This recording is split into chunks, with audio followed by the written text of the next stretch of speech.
而家為大家介紹 Fred System 嘅工作流程管理系統 Fred Workflow。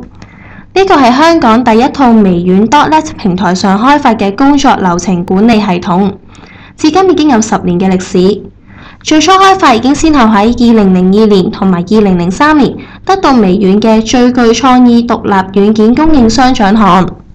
到2009年 ，Fred Workflow 先後喺各個資訊科技地區得到認同，得到嘅獎項包括2009年度香港資訊及通訊科技獎、最佳商業系統產品銀獎；2009年度中國優秀軟件產品，以及2009年度亞太區資訊及通訊科技獎、工具及架構設計獎優異獎。Fred Workflow 主要提供3大優點，為企業提供工作流程標準化，同埋減少員工之間嘅溝通誤會，提高公司嘅生產力。除此之外，亦都為中層管理人員提供監控平台，更方便咁查詢工作上嘅最新進展同埋資料。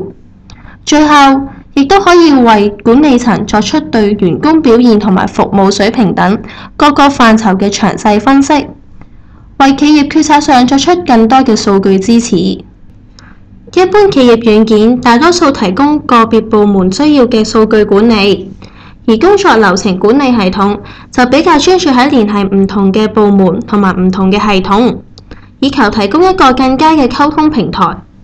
另外，亦都可以同其他企業系統作多個嘅系統整合，減少員工重複輸入嘅情況，令數據嘅準確度提高。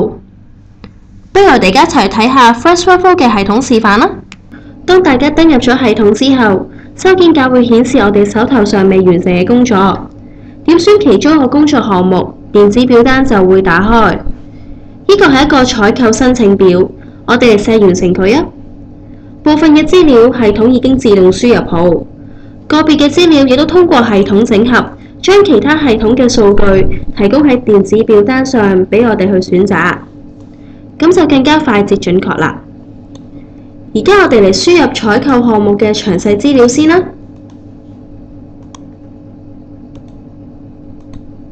之後我哋就可以好簡單咁上載所需嘅附件。資料都填好咗之後，加上電子簽署核實身份，我哋就可以提交申請㗎啦。而家我哋睇下直屬上司收到嘅審批情況啦。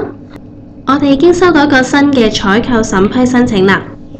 打開電子表單，可以見到之前同事填寫嘅資料，亦都可以見到附件嘅內容。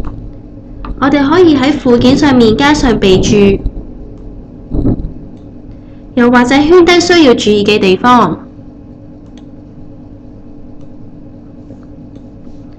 當我哋睇完整份申請表之後，亦都可以去確認一下流程現時嘅狀況，以圖表嘅形式去顯示出嚟，清晰簡單。最後加上電子簽署核實身份，審批工作就完成啦。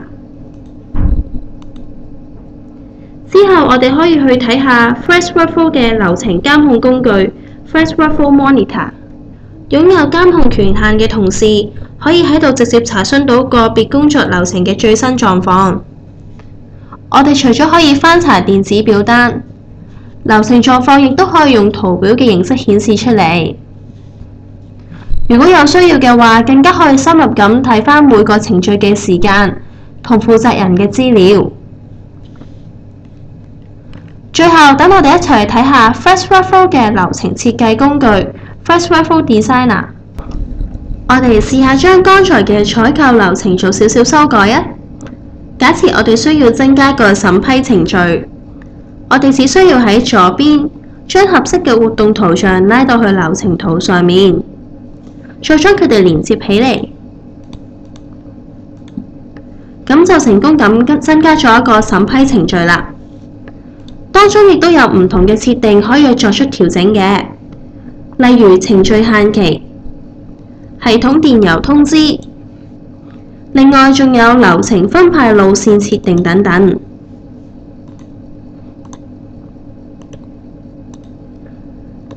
至於電子表單方面，設計工具亦有提供一系列唔同嘅欄位，例如我哋需要喺表單上面增加一個文字欄，簡便快捷。